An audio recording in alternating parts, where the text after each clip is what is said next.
to clauses 1 to 3, probably in a slightly unusual order, and that I'd like to start with clause 2 and focus on the royal assent. And I think it would be inappropriate to do it on this day of the announcement of the impending marriage of Will and Kate. In fact, in the spring of 2011, which in British terms, of course, it could well be on April Fool's Day, I've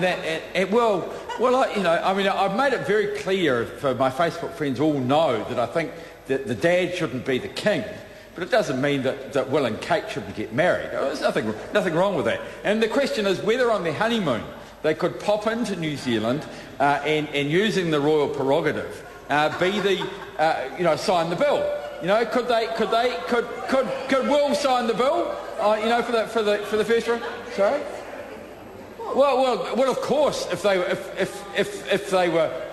they really thought New Zealand was important, they could have the wedding at Hoka Lodge or one of the churches at Wainuiomata or a number of places like that. And as part of the general documentation, the royal assent to this legislation could occur there. Well, I think John would smile and wave, and he probably wouldn't even walk away, Mr. Chairman, if the royal assent was applied in that particular way. But of course, this does come into the force on the day after it receives the royal assent, and if it receives the royal assent, Section 7.2 and Schedule 1. Are the ones which relates to Section 29 of the Principal Act, as far as they do relate in that way, are the ones which come into force on the day after the date receives the royal assent. But the rest of the Act, I'm sure, as you're aware, Mr. Chairman, through your intimate study of this bill, comes into force on April Fool's Day. And that, I think for the Minister and the Chair and the Minister in charge of the bill, that is probably a pretty appropriate date for this sort of thing to come in.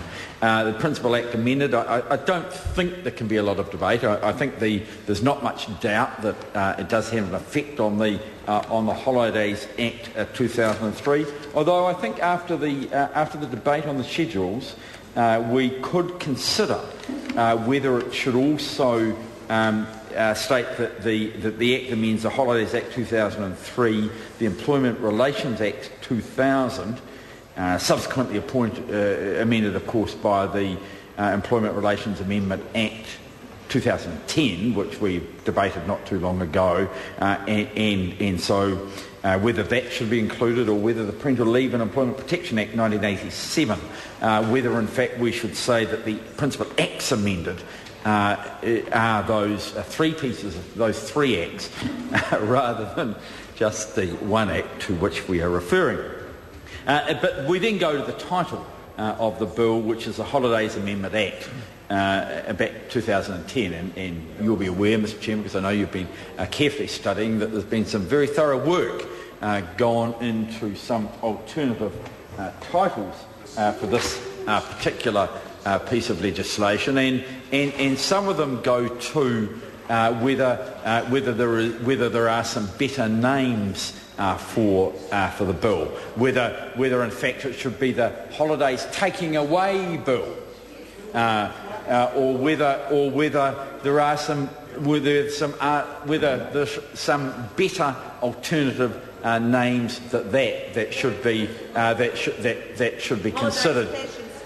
Well, the holidays cash instead. The holidays.